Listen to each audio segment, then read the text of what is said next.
नमस्कार दोस्तों, Lakhan horror story channel पर आपका स्वागत है। आप सुन रहे हैं हॉरर कहानी, वह भी मेरी जुबानी। दोस्तों, आज की हमारी कहानी कब्रिस्तान में चुड़ैल का खौफनाक मंजर, जो सबके रोंगटे खड़े कर देगा। दोस्तों, ये कहानी में अंत तक बने रहें।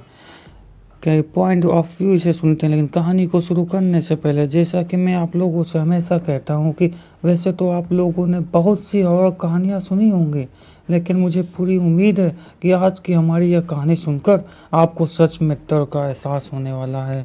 बस मेरी आपसे इतनी गुजारिश है कि अगर आप इस कहानी को पूरा सुनेंगे तो आपको सच में बहुत ज़्यादा मज़ा आने वाला है।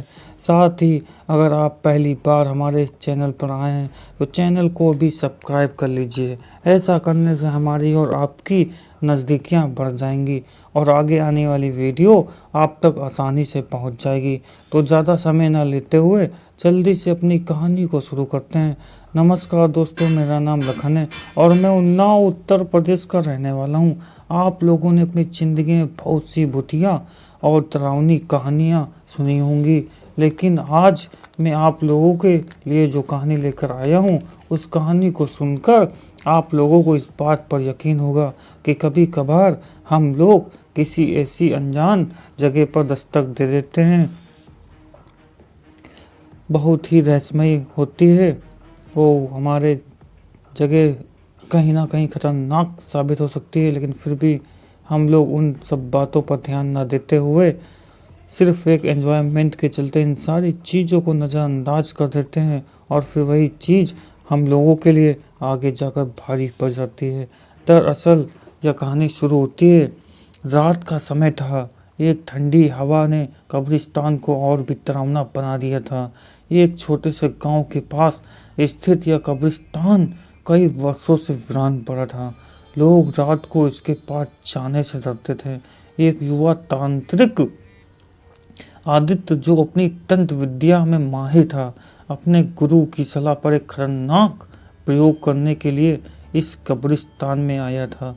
उसे विश्वास था कि यहाँ की गहरी अंधेरी रातों में कोई गहरी शक्ति छिपी हुई है, जो उसे अपने तंत्र का असली रूप दिखा सकती है।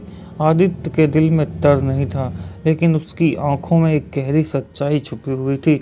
वो जानता था कि यह प्रयोग उसके जीवन का सबसे अहम मोड़ होगा। जैसे ही आदित्य ने कब्रिस्तान के बीचों बीच तंत्र की पूजा शुरू की, उसके आस पास की हवा ठंडी और घनी हो गई। अचानक एक अजीब सी गूंज सुनाई दी, गुजरते समय की आवाज़ें जो कहीं से। आदित्य का दिल तेजी से धड़कने लगा, लेकिन उसने खुद को संभालते हुए मंत्र पढ़ना जारी रखा। तभी उसके सामने से एक भयानक दृश्य आया। एक कब्र से बाहर एक कटा फटा चेहरा उभरा, जिसकी आंखों में आग की लपटें जल रही थीं, उसकी हड्डियां चटक रही थीं।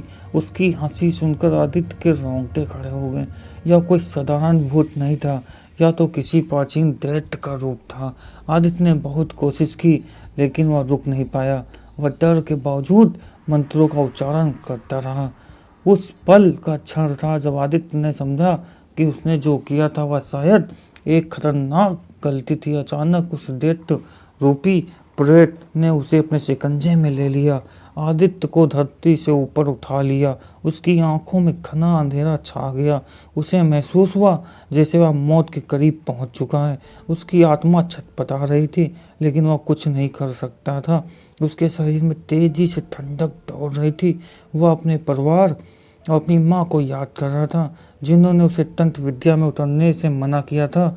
उसकी आंखों से आंसू बह रहे थे, क्योंकि वो जानता था कि वह अब कभी वापस नहीं लौटेगा। उसकी आत्मा किसी शापित स्थान पर फंसी हुई है। आदित्य के पास अब कोई रास्ता नहीं था। वह अपनी पूरी ताकत से उस दैत्य से लड़ने की कोशिश कर रहा था, लेकिन उसकी शक्ति असहनीय थी। तभी अचानक सब कुछ रुक गया। आदित्य की आंखें खुली और उसने देखा कि वह अपनी खड़ी अवस्था में वापस कब्रिस्तान के बीचों बीच खड़ा था। उसके सामने खड़ा हुआ दैत्य कहीं गायब हो चुका था। उसकी पूरी पीठ पसीने से भीगी हुई थी और उसकी धड़कनें तेजी से तेज हो गई। उसे लगा जैसे वह कभी भी गिर जाएगा। फिर अचानक उसे कुछ ध्यान आया। वह वही जगह है लेकिन कुछ अजीब सा हो गया है। कब्रिस्तान में सभी कब्र ढकी हुई थी और जमीन में कोई हलचल नहीं थी। यह कब्रिस्तान पहले जैसा नहीं था।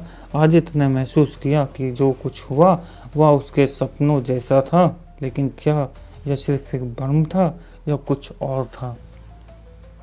आदित्य ने पूरी घटना को याद करने की कोशिश की, लेकिन कुछ रहस्यमयी बातें उसकी यादों में खो गई थीं।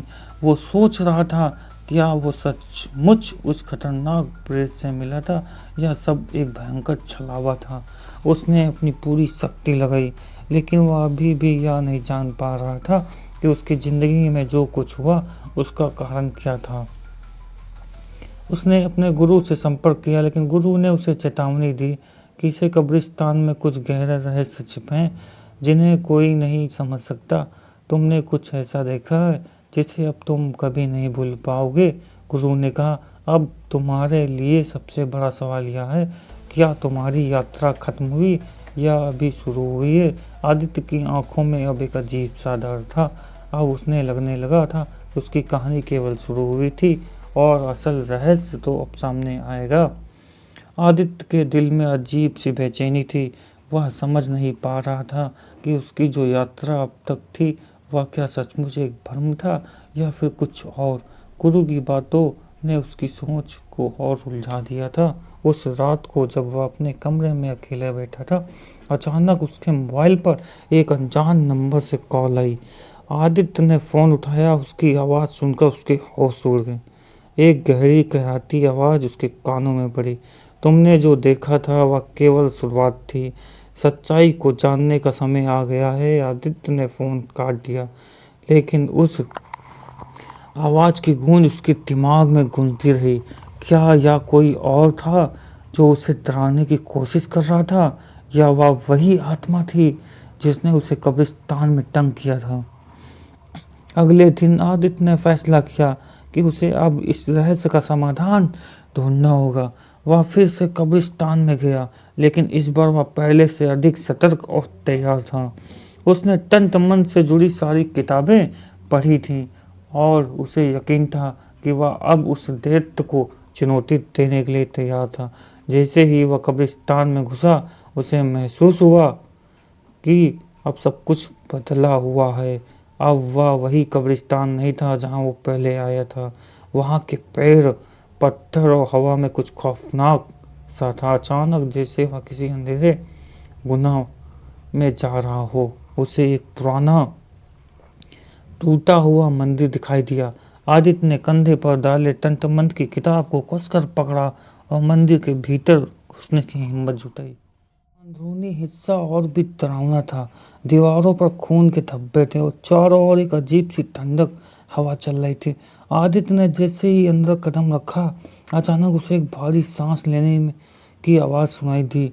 उसने डरते हुए अपनी आंखों से कमरे का निरीक्षण किया और देखा कि वहाँ एक पुराना शिलालेख था जिसमें कुछ रहस्यमय संकेत थे। वह पास जाकर शिलालेख को पढ़ने की कोशिश करता और उसका दिल धड़कने लगता। शिलालेख में लिखा था, जो समय के पार दिखता है वही साबित होगा। आदित्य समझ नहीं आ पाया कि इसका क्या मतलब था, लेकिन जैसे ही उसने शिलालेख को छुआ, पूरी दुनिया हिलने लगी। एक तेज लपट के साथ वह कमरे में ही और भी गहरे अंधकार में फंसता चला गया। अचानक उसे महसूस हुआ कि वह कब्रिस्तान के उन भूतिया शक्तियों का हिस्सा बन चुका है जो उसे हमेशा के लिए अपनी गिरफ्त में ले लेगी। उसके बाद का समय आदित्य के लिए एक काला सपना बन गया। उसे लगता था कि वह अपनी आत्मा खो चुका है और अब वह कभी भी बाहर नहीं निकल पाएगा। वह उन भूतिया शक्तियों के जाल में फंसा हुआ था और अब वह नहीं जानता था कि उसका क्या होगा। उसकी ज़िंदगी के हर पल को वह एक भारी सजा की तरह महसूस कर रहा था। लेकिन एक दिन अचानक वह खुद को उस कब्रिस्तान के बाहर खड़ा पाया। वह ना तो मर चुका था और ना ही पूरी तरह से जीवित था। उसकी आंखों में वही अजनबी डर था और उसने जब तक जो कुछ भी अनुभव किया था वह उसे पूरी तरह से बदल चुका था।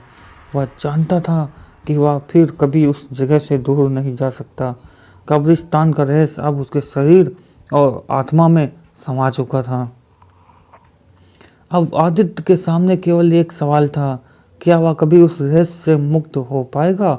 वह यह जानने के लिए अपनी पूरी जिंदगी लगा देगा, क्योंकि उस रात के बाद जो कुछ भी हुआ वह उसकी जिंदगी का एक अभी हिस्सा बन जाएगा। वह कभी भी वह आदित्य नहीं रह सकता था।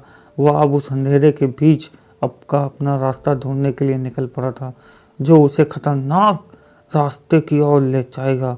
उस कब्रिस्तान की हर घोरता, हर भूतिया शक्ति उसे हमेशा के लिए अपनी गिरफ्त में रखेगी और उसकी यात्रा तब तक जारी रहेगी जब तक वह उस रहस्य की गहराई तक नहीं पहुंच जाता। आदित्य की यह यात्रा अब एक ना खत्म होने वाले संघर्ष की तरह बन चुकी थी। वह समय समय पर उस कब्रिस्तान में लौटा जैसे उसकी आत्मा वहीं बंधी हुई हो। उसकी ज़िंदगी पहले जैसी नहीं रही। वह हर पल महसूस करता था कि कुछ अजीब और खौफनाक उस पर निगरानी रख रहा है। फिर एक दिन जब वह कब्रिस्तान में घूमते हुए एक और पुरानी कब्र के पास पहुंचा, उसने देखा कि उस कब्र पर एक नया शिलालेख था। उसने जैसे ही उसे पढ़ा तो शिलालेख में लिखा था, सच्चाई को जानने वाला हमेशा के लिए बंदिशों में फंसा रहता है। आदित्य ने गहरी सांस ली और समझ गया कि वह अब इस रहस्य से कभी मुक्त नहीं हो सकेगा। कब्रिस्तान की शक्तियाँ उसकी यात्रा का हिस्सा बन चुकी थी और उसे पता था कि अब उसे केवल एक रास्ता है, वह रास्ता जो अंधेरे में खो जाने तक चलता रहता है। दोस्तों, वीडियो का एंड हो चुका है। वीडियो को लाइक कर दीजिए, कमेंट में अपनी राय जोड़ दीजिएगा। चैनल को सब्सक्राइब करना बिल्कुल ना भूलिएगा ताकि अगला वीडियो आप तक आसानी से पहुंच जाए।